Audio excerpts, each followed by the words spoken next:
Hello everybody, we are here at GoTech, which is the biggest event in Central and Eastern Europe with digital solutions for businesses. Today we are talking with Eric Stab, the CEO of Engie Romania, and we are keen to find out more about Engie and what it's doing in Romania. Mr. Stab, hello. Well, hello, thanks for hosting me. I'm delighted to be here with you today. So GoTech is actually a pretty important event, and we're also very happy to take part in this great event here, and to also showcase, of course, what Engie is doing. As you probably know, the energy sector is undergoing pretty significant change, actually more changes than we've probably been facing in the last 50 or 100 years, and all this in a very short period of time. So we also have to adapt.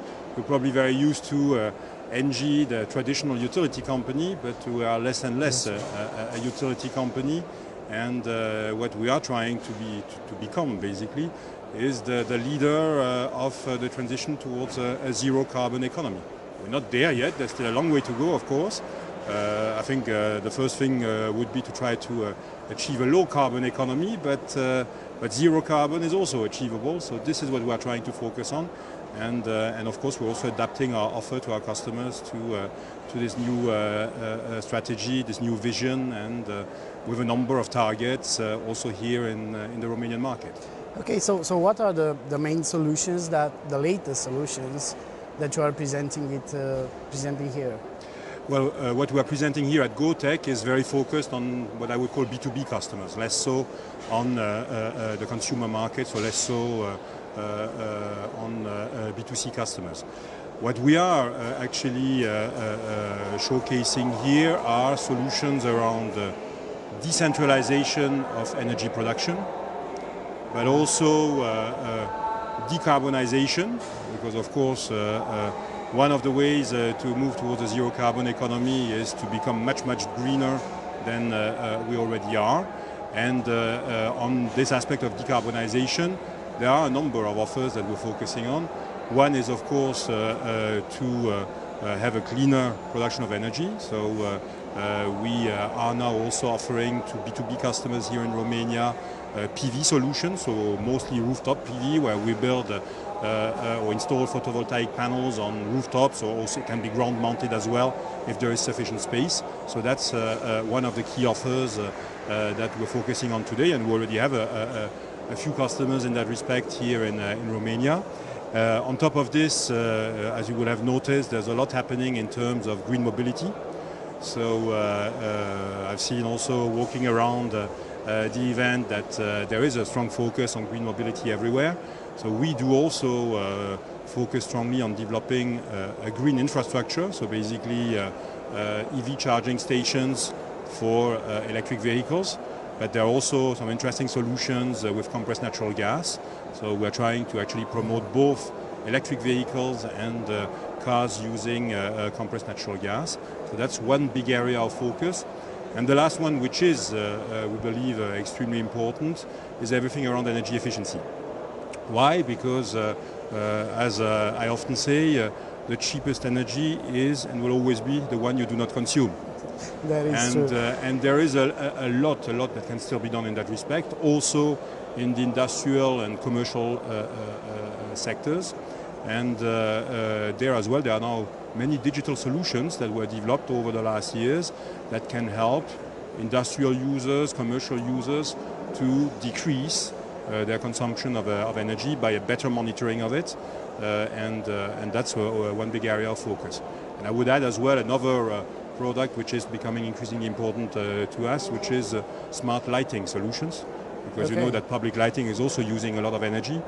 And Engie actually bought recently a company called Flashnet here in Romania, based in Brașov, which is developing both for the Romanian but also for international markets. We've already some very nice references abroad, smart solutions to better manage your lighting. So it's basically collectors that you put on your lighting points, which are connected to a software, and where you can dim the light, adjust it to the usage of the road where those lighting points are installed.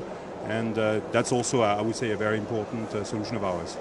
How many smart lighting solutions are implemented in Romania, in cities in Romania? Well, FlashNet did already sell its solution to a number of cities here in Romania. In most cases, it works gradually. You know, it's one pilot project after another, because of course the operators of those networks also want to test them. And now we've installed some in Brașov, in Călăraș, in Cluj.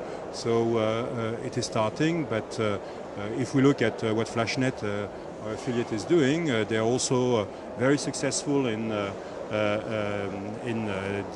Emirates. They, for instance, installed their solution also in Saudi Arabia, in Mecca. Now they're installing it in a number of cities in Italy. So this is also a big trend for many cities to try to decrease their carbon footprint and, of course, also their energy consumption by installing smarter lighting solutions in their roads, in their streets, everywhere, basically on their squares. And speaking on electric vehicles, I know you have a network of over 70 electric stations, charging stations in Romania, I think. Well, we actually, no, I think there are more than that today in Romania. We alone as Engie did install over the last 18 months or so around 70 charging points here in Romania. We still have many in the pipeline. By the end of the year, I think we will probably still install 60 to 70 more charging stations here in Romania. So yes, I mean, it is a sector that is developing. It's a bit of a complicated, business. Why? Because there's a bit of a chicken and egg story. Of course, people are not going to buy electric vehicles if they don't have the charging points. And people who are willing to invest in the infrastructure are saying, yes, I'm happy to do so, but we need to have customers who will come and charge. So it develops gradually, but we do expect that probably relatively soon we'll see a big boom. And of course, we want to also be part of this. How you start them? I mean, this is an economical point for you. It's how so far. How are they used? I don't know. 10% of capacity of the time of charging time, 15%. Well, the ones we've installed are pretty well used. Why? Because of course we're also trying to install them in places where there's a real need. So to give you an example, we have a number of car manufacturers who told us, well, listen, I want to have charging points in my car dealerships. Yes. Because for them it's important also to help sell electric cars to customers, to clients here. But at the same time, we also see a number of large employers who say, I also want to do something for the environment. I want to help my employees to basically charge their car when they come to the office on the parking space that you have in the office. So we start to see many customers like this focusing on electric vehicles. And of course, what the car manufacturers tell us as well is, at the end of the day, we want to have more and more people buying electric cars. And the best solution for them is most probably to have a charging point at home. So they're also asking us, can you help us with a bundled and integrated offer to sell charging points, maybe with the associated electricity contract, plus potentially additional services which are starting to develop. We have cases of, for instance, of customers saying, well, I actually would also like to have PV panels on my rooftop with the charging point for my electric car, where you basically can use that also as a battery to store electricity. So there are plenty of pretty smart solutions that are being developed, and Romania is not necessarily the most advanced market in that respect, to be fair, but it's coming. It's coming, and of course we want to be part of that. How about the public sector? What solutions do you have for the public sector apart from the smart lighting? Well, electric mobility or green mobility is also a topic for cities, of course, because when you look at, where we produce CO2, where we produce fine particles that are not good for the environment, it's very much in the transportation sector as well. And you have many cities today who say we need to do something for the environment, we need to get smarter gradually, because it's not something that you can do overnight. And they do also adopt, green mobility solutions. And there you have mostly today the two options that I was referring to earlier on. One is electric mobility, The other one is CNG, so compressed natural gas.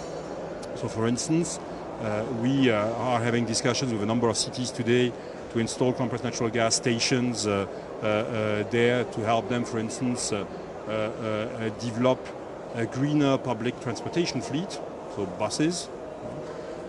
So you might know that we actually built a CNG station here in Bucharest on Strada Preciziei, where we do have today actually many customers coming to fuel their gas vehicle. Electric mobility is of course also an option. It's actually not necessarily always the best option for buses. For buses, actually, CNG might be a better solution than electric vehicles. Electric vehicles or electric mobility is better for light vehicles, for smaller ones actually. There, of course, we also have cities who say, well, we have a fleet of small vans, small cars. We will gradually switch them to electric. And of course, then you also need to invest into the infrastructure.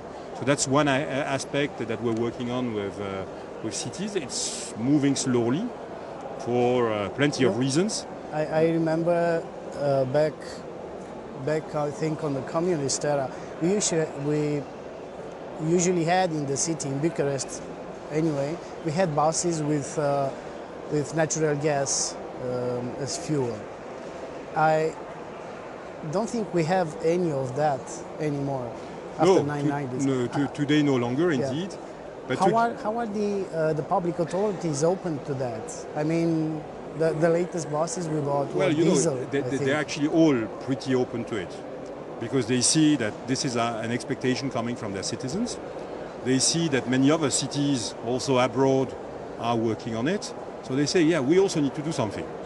Where it becomes difficult is you need to have the money to do so. You need to be able to allocate budgets to such solutions.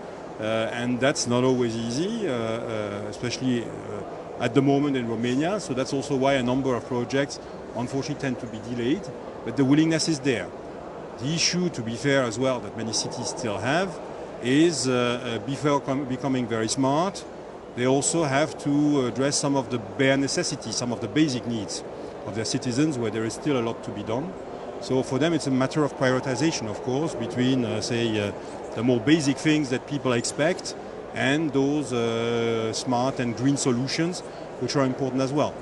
I do believe it is important for the cities to keep focusing on this, because if not, they will end up lagging behind other large cities in Europe, and the attractiveness of Romanian cities versus others will, of course, worsen. So that's why I think it is also important that we keep not only talking about it, but also implementing projects. Which is the best way to do that, to develop an infrastructure? Does it need to be only a public investment, or can it be a public-private? I mean, where you can involve, you can do your part.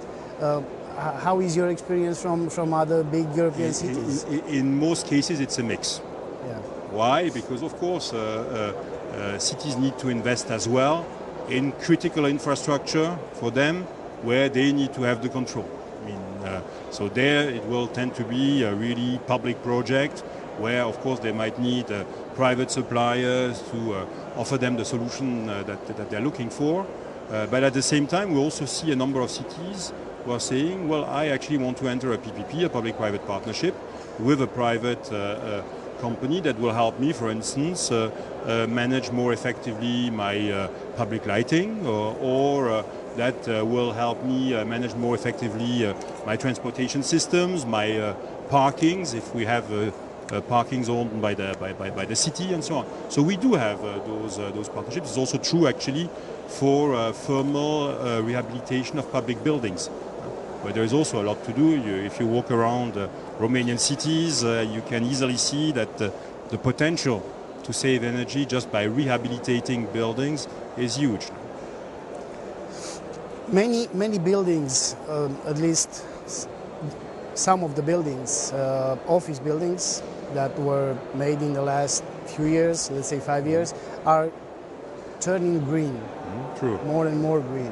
Do we have solutions for those kind of those buildings to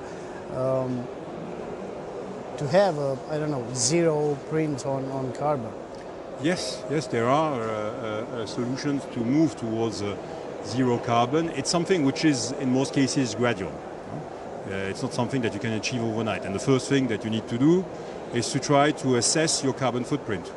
Because if you want to be zero carbon as a building, an office building, a skyscraper or whatever, you first need to know what is the carbon footprint of this building. So it normally starts with an audit.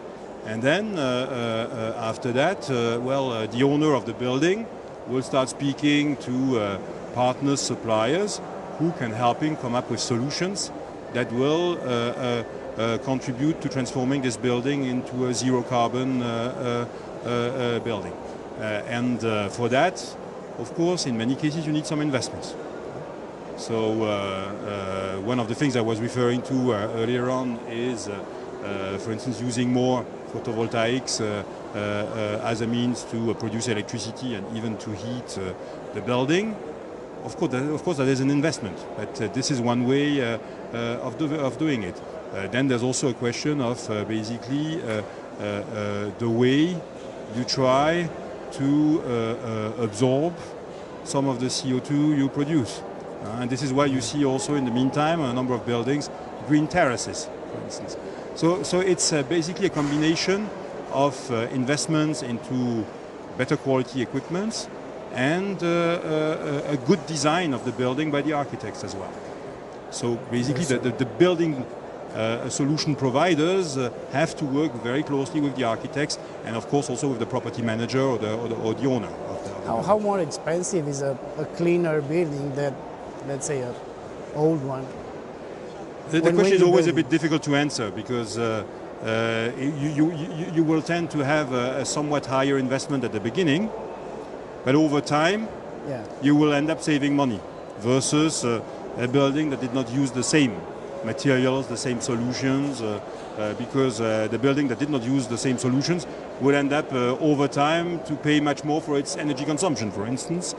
So the investment will tend to be, it's not always the case, it depends how you do it, but the investment will tend to be a bit higher for a really green building. But over time, it is actually a good business case because you save money as well. Okay, I have one last question. Where do you see us in 2030, let's say, 10 years from now? Well, I think everybody knows that Romania has got a great potential in many respects. Romania is engaged in a catching up process versus other countries. That's why we also have a GDP growth that is in average higher than in many other Western European countries. So I see Romania still developing at a pretty fast pace. What I hope is that the next 10 years or so will also be used to invest more in infrastructure, in smart infrastructure, in good quality infrastructure, in green infrastructure, that we will all together fight against climate change and against pollution and come up with positive solutions that our citizens, our co-citizens will enjoy. So I think that's what I hope. I think Romania will be able to do it, but there are a few prerequisites. I think we need to fix some of the issues we're facing. One is the pretty heavy bureaucracy. When you are trying to build something, it is a bit of a roller coaster ride or not to say a marathon to get some of the problems sorted. So I think that's something which we need to work on. Romania needs to improve its ability to absorb European funds because there are actually, for all these purposes that I've been describing, very significant amounts of European funds available. And unfortunately, we're not really absorbing them that efficiently yet. So I think that's something to work on. And then Romania should also keep building on its strengths, on its capacity to innovate, on the good people it has who are willing to do positive things for their country, the cities they're living in, many of whom are here today at this GoTech conference. Okay, Mr. Saab, it was a pleasure to have you here today, and I hope we do that again soon. Thanks for the invitation, and I was delighted to be with you. Thank you very much. Thank you.